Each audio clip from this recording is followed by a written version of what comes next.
sir. All right. Just a second, sir. Yep.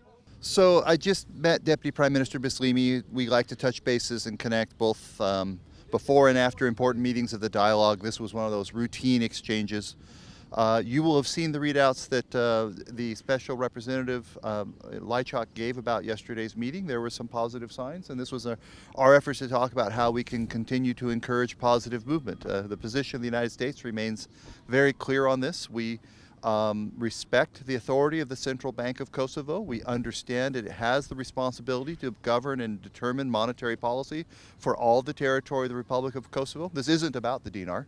This is about the manner in which the regulation of the central bank is implemented, but we're concerned that the manner in which it's implemented, as my colleague Gabe Escobar talked about last week, we're concerned about the manner in which it's implemented could be affecting vulnerable populations, and particularly, but not solely limited to the Kosovo Serb community. We think it's important to change its implementation or enforcement to address those concerns, and our conversations on that continue.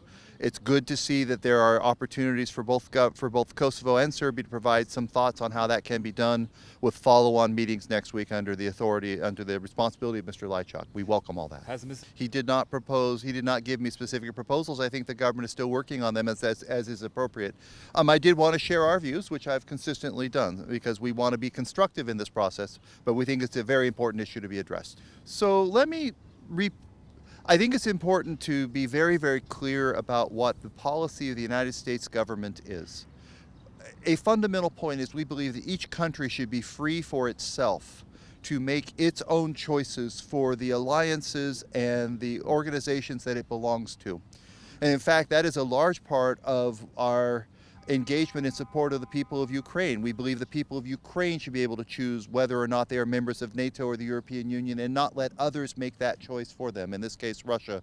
And we are doing everything we can to stop Putin's brutal invasion of Ukraine on this issue. But this fundamental point that countries get to decide for themselves their security arrangements, their alliances, their relationships is a fundamental part of American foreign policy. Now, taking that to the region, we welcome and are very aware that Kosovo has made a choice that it wishes to join NATO someday, and we do everything we can to support that goal. We believe it would contribute to regional stability and security. The United States has invested a lot of energy and effort to support the people of Kosovo and support the Kosovo Security Force as it continues its transition to a NATO interoperable multi-ethnic territorial defense force subject to civilian control. We've put in a lot of effort. We do training, equipment, exercises, sales of armaments and equipment to support that goal. That remains our goal.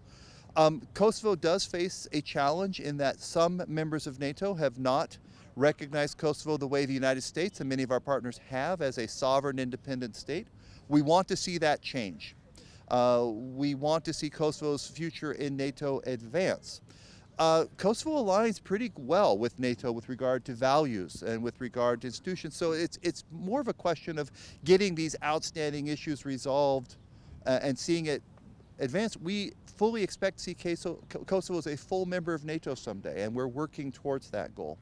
So I think that's all I can say on this issue right now. I would dispute those who want to make comparisons and contrasts of who is standing where in relationship to whom.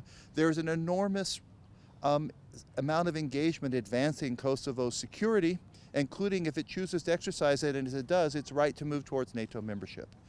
On your second question, on the question of recent perceived or real threats, I can only say this: the United States has stood firmly with the people of Kosovo for an awful lot of years, and particularly indirectly in response to any threat to the territorial integrity or security of Kosovo, and that remains the case. I'm not done. Kosovo has the benefit of a large NATO mission here, unique in the region, and there's enormous security guarantees associated with the presence of a NATO force. A NATO force that includes several hundred American soldiers standing with NATO allies to ensure freedom of movement, safe and secure environment, and is a complete deterrent to any sort of attack that people are concerned about. I can only say that our commitment to Kosovo security, the security guarantees the United States has provided, remain as strong as they ever have. And we do not lose sleep at night worrying about that threat, because we believe NATO is primed and ready and prepared. And I don't think the people of Kosovo should be losing sleep about this either, because the most successful military alliance in history has a very robust presence here, ready to do the necessary.